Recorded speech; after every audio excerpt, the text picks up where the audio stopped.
Hi guys, welcome to Hoops Junction. Today we're talking about the project that Mike D'Antoni is doing with the Houston Rockets.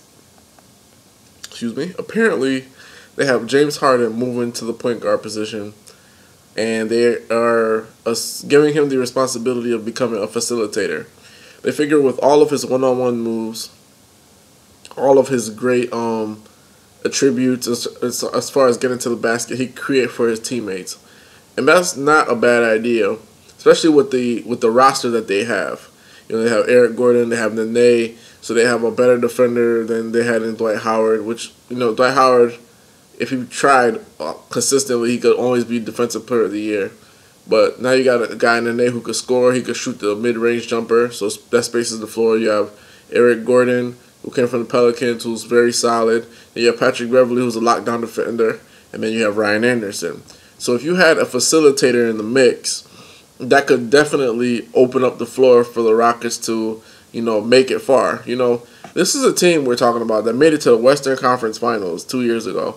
And now they're like almost in rebuild mode. New coach, new players, new faces. So, you know, moving James Harden to be their de facto point guard or their facilitator, that's a huge step. And that's something that I'm not sure that James Harden is ready for himself. Harden is a flat-out scorer. Like, when it comes to getting buckets, that's what he does. That's his professional scorer. He doesn't play any defense. He's not much of a rebounder. He's a scorer. He gets to the basket, he scores, he dances with the ball, everything. When he gets the ball stops, everybody watches.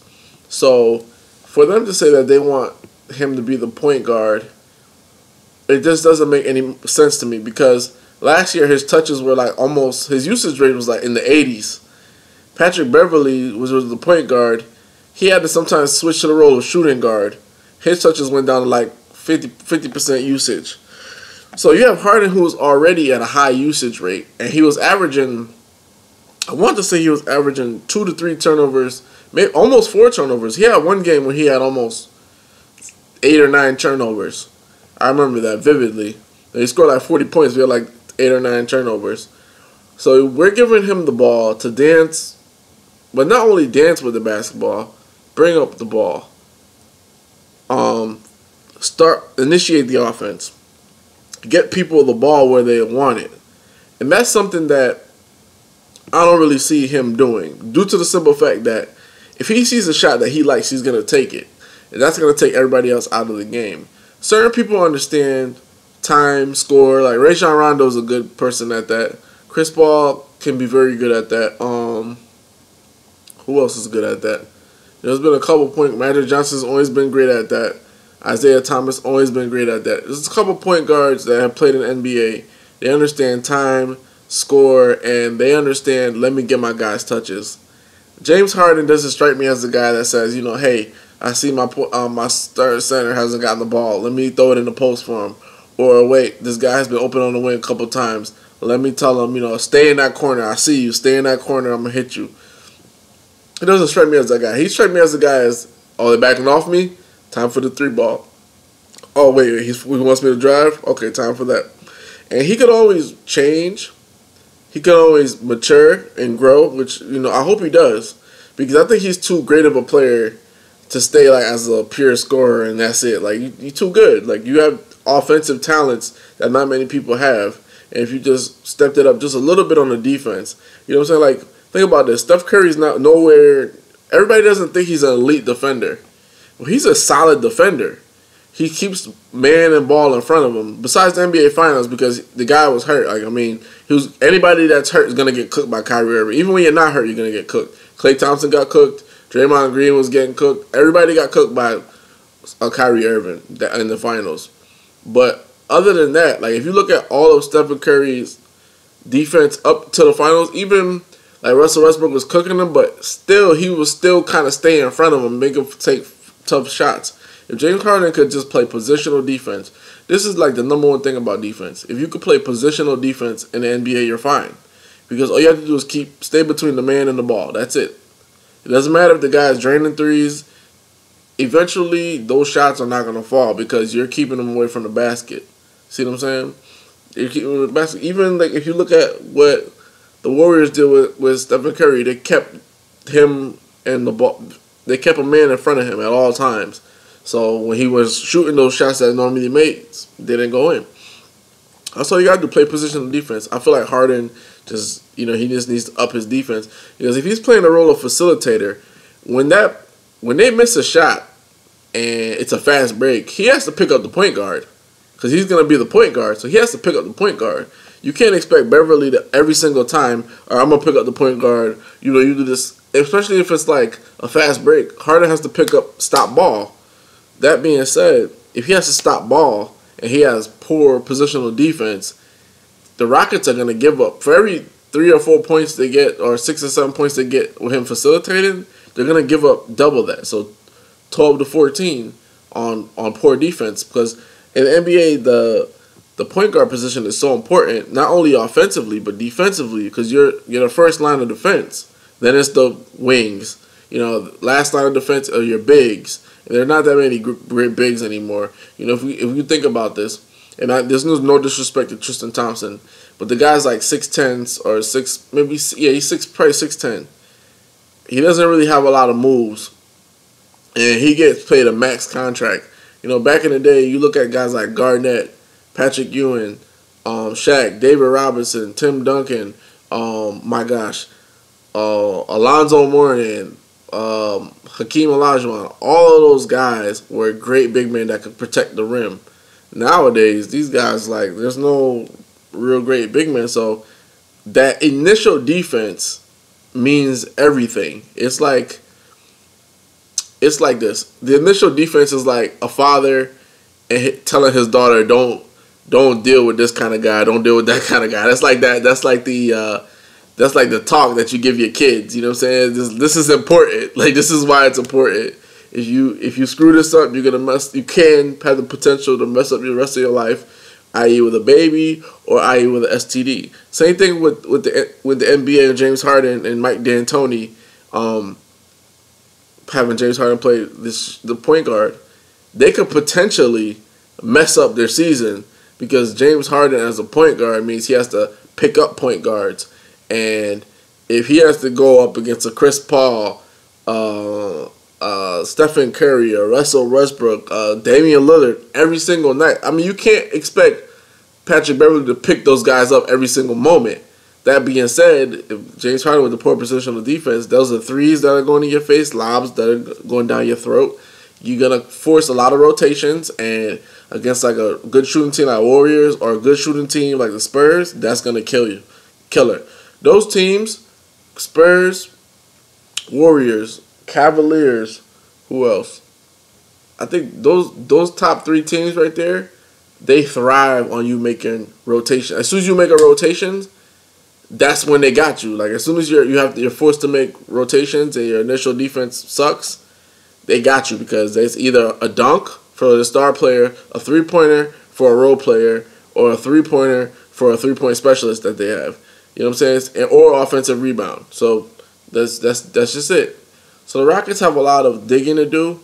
The number one thing that gets me is I want to say this, and I'm not. Okay, how about this? This is gonna come off a little crass. It's gonna sound a little bit like I'm hating or whatever, which is fine. I have no problem with that because at the end of the day, this has to be said. How does Mike D'Antoni get a job? Mike D'Antoni quit on the Lakers. When he found out he was about to get fired, he quit on them mid-season. He quit during a practice. He just said, F it. He went to the Knicks. He quit on the Knicks. He's going to the Rockets. What makes you think he's not going to quit? They said the best predictor of future behavior is past behavior for some people, for most people. Well, if you look at his past, he's been quitting all these positions. Quitting. Even in the Phoenix, the reason why he left Phoenix is because he didn't want to bring Tom Thibodeau on as a defensive coach to help with his defense. He completely shot down that notion. Now, mind you, Tom Thibodeau took the Bulls to the Eastern Conference Finals. So why wouldn't you want to have somebody that has a great defensive mind for your 7 seconds or less offense? Can you imagine his offense with great defense? They will win multiple titles.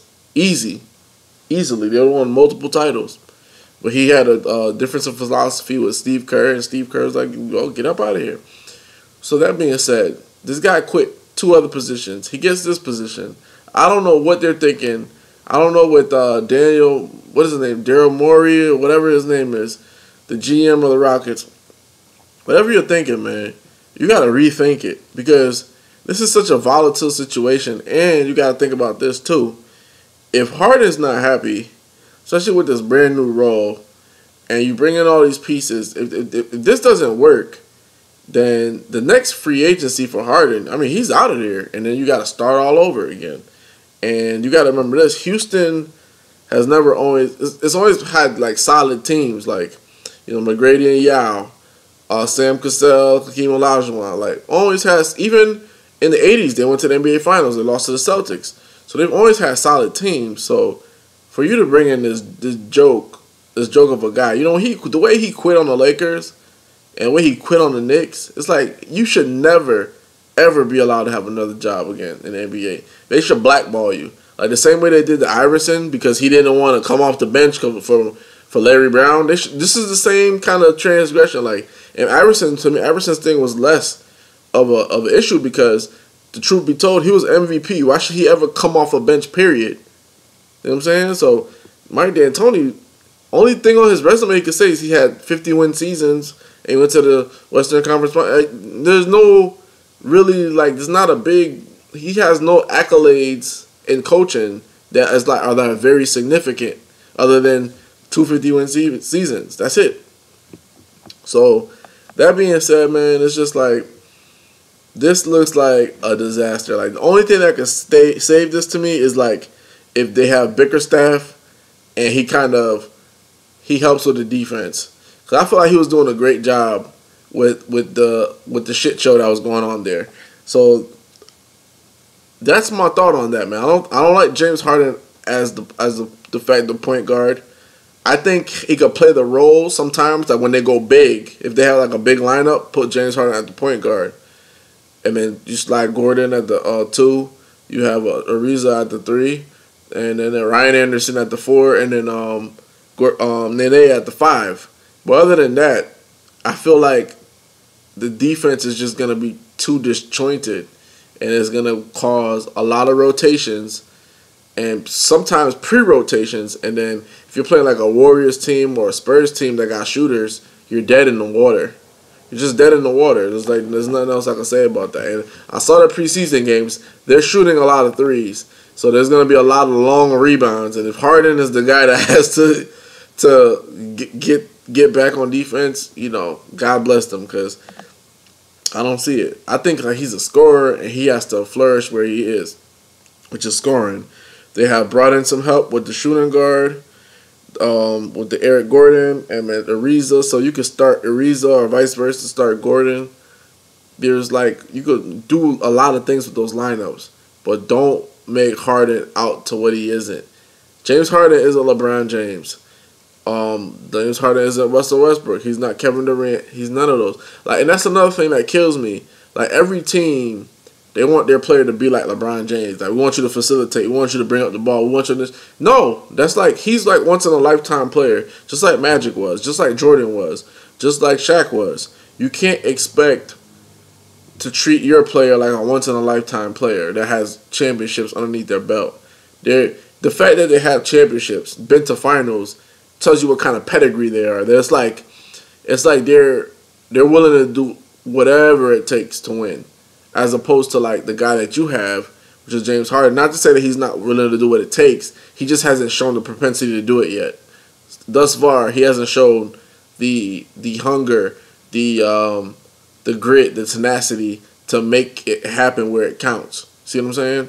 So that being said, man, you can't try to make him out to be like a LeBron James. No, that's not going to happen. You can't make him out to be like Kevin Durant. You know what I'm saying? James Harden is a special person. You need to treat him as such. He's not a great defender. Don't put him in a position where he has to be in a lot of defense. He's not a great facilitator. Don't try to make him out into something he's not. He's not Steve Nash, Mike D'Antoni. He's not that. So, but those are my thoughts on it. I don't like it, but let me know what you think about James Harden as a starting point guard role. I want to hear your thoughts. This is Vlad from Hoops Junction, where hoops meets hoopla. And guess the James Harden at the point guard position is a lot of hoopla to me. Peace.